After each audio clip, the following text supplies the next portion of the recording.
galera, beleza? Vai rolar o workshop da Schorem aqui, vai estar o Bertus e o Leen cortando. E a gente veio aqui um pouco antes que eles estão preparando os modelos. E a gente veio aqui dar uma olhada e daqui a pouco a gente troca uma ideia com eles.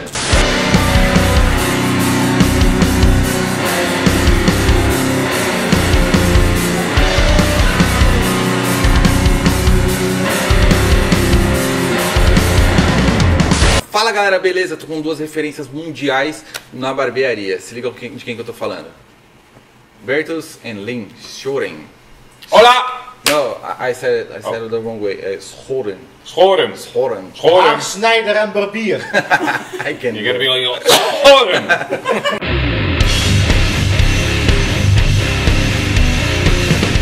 Vocês conseguem ver alguma diferença de quando vocês vieram em 2016 para hoje nos cortes e no estilo brasileiro de cortar cabelo? Well, the first time we were here, the haircuts were already really good. But I think there's a little bit more diversity in the haircuts, and I can only applaud that. A lot of people go on about being classic and old school and new school. That doesn't really matter to us that much, because now we see that people actually listen to their clients and give them what they want. You know, you don't have to put a label on a haircut. You just have to do really good haircut, because that's how you grow your business, you know. We saw much more of like the culture of the country, like of Sao Paulo. Last time that we were here, we just went from city to city, from venue to venue, so we didn't see that much. Since we were here last time, we see that, you know,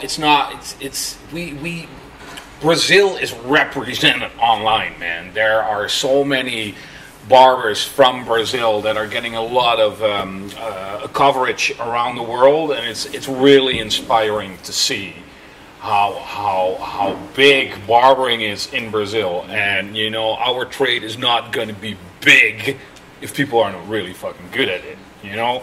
But the Brazilian clients is really good, some really good hair, man. So it's not fair, you know. When you go to the Netherlands, we all have hair like this. We say that about European clients.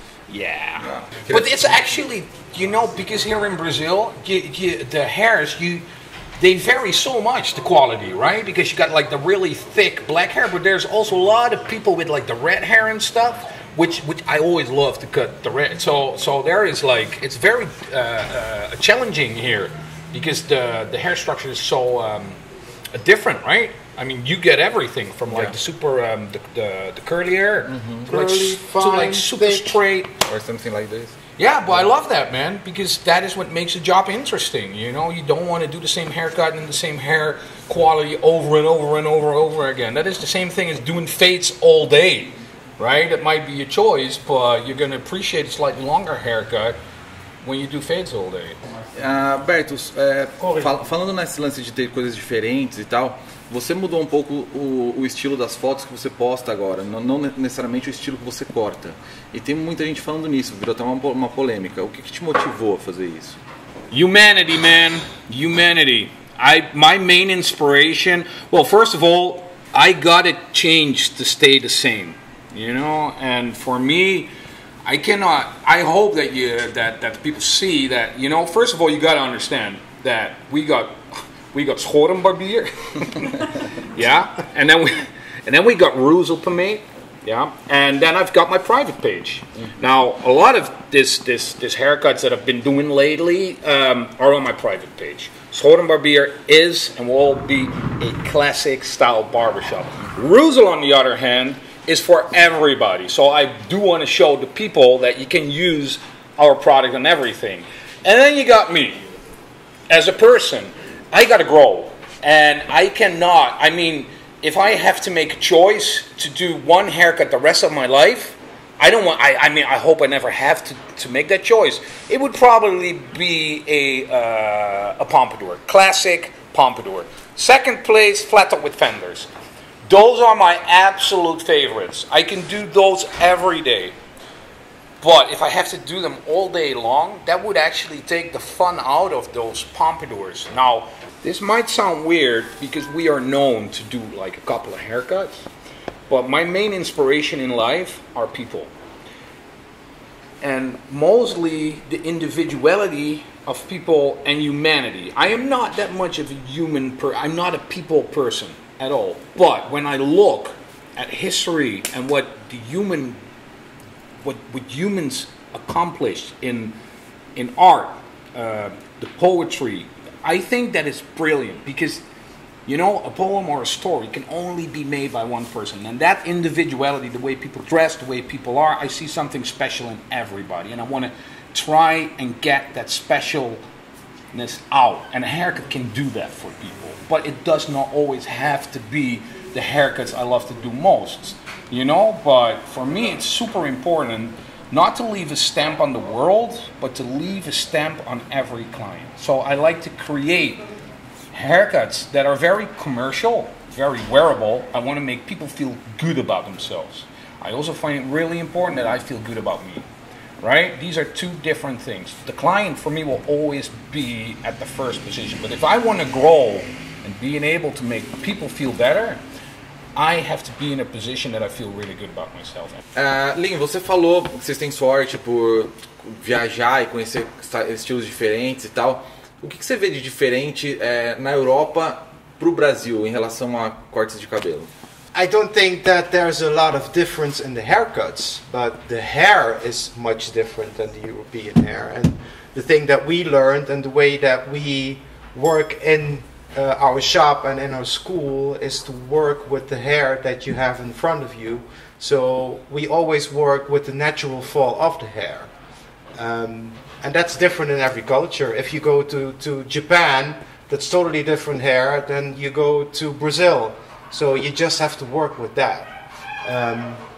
So that, for me, that's the only difference there is. I'm not like experimental like him and stuff like that. I don't cut a lot of hair anymore, but I really still like cutting hair on stage and stuff like that. But I just keep it very simple. That's really my thing, like really, really simple. Vocês vivem a vida de barbeiro, óbvio, né? Ensinando e trabalhando e tal. O que levou vocês a serem barbeiros? Quando foi o momento em que você olhou e falou assim, putz, eu quero ser barbeiro? 14 years old, 21 Jump Street.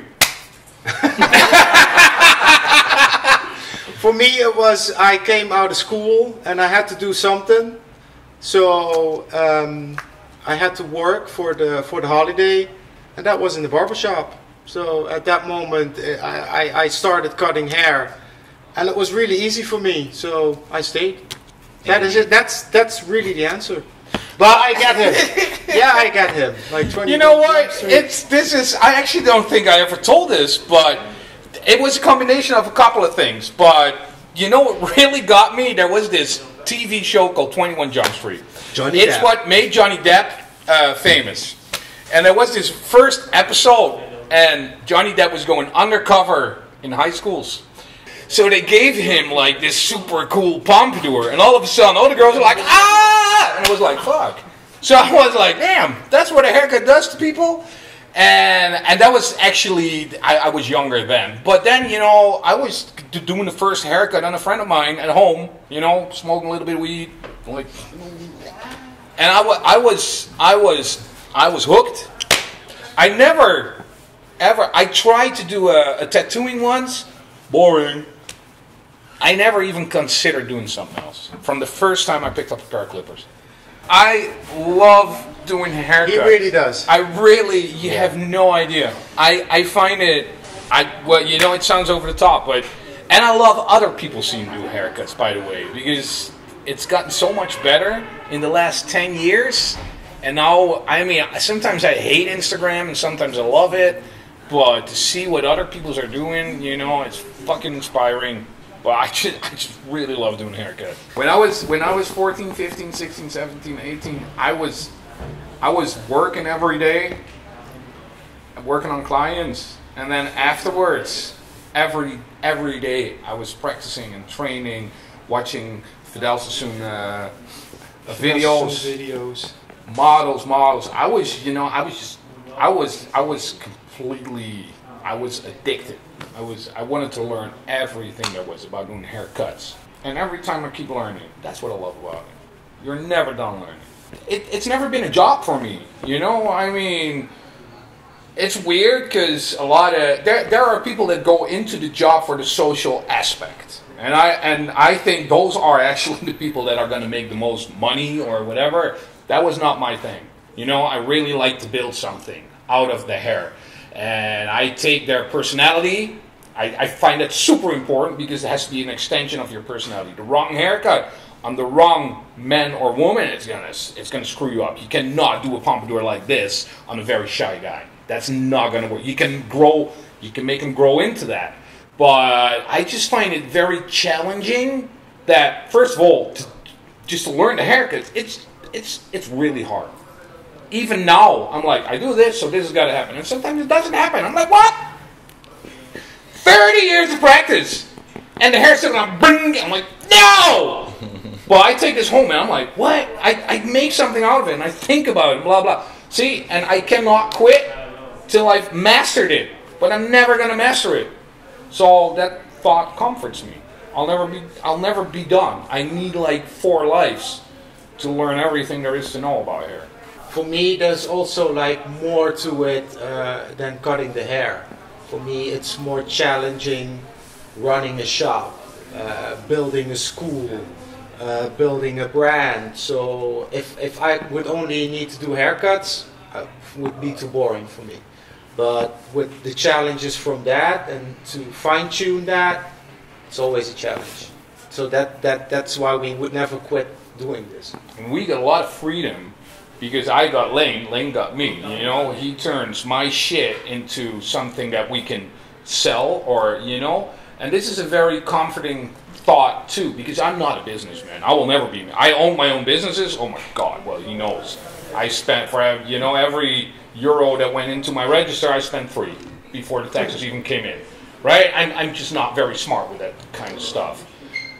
But the balance that we got, I have the dream job. I created the dream job. I cut hair. I do a lot of teaching, which I love. I really love working in the old school. And he's got his stuff. And you know, a good barber is not a good entrepreneur because it's a totally different trade. It's something totally different.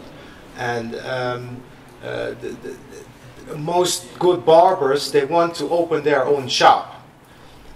And usually they fail. But because they don't know how to, they are creative. Most creative people are bad businessmen. It's a fact. He doesn't even know what a photographer costs that we hire or stuff like that. Because if he would know, he wants to get the most out of it instead of doing what he needs to get out of it. You know, so that's why he doesn't have to know. It doesn't matter. You know? Okay, thank you for your time. Thank you, for man. everything. And welcome to Brazil every time. Thank you. Valeu, obrigado e que eles são bem-vindos no Brasil sempre. Hello.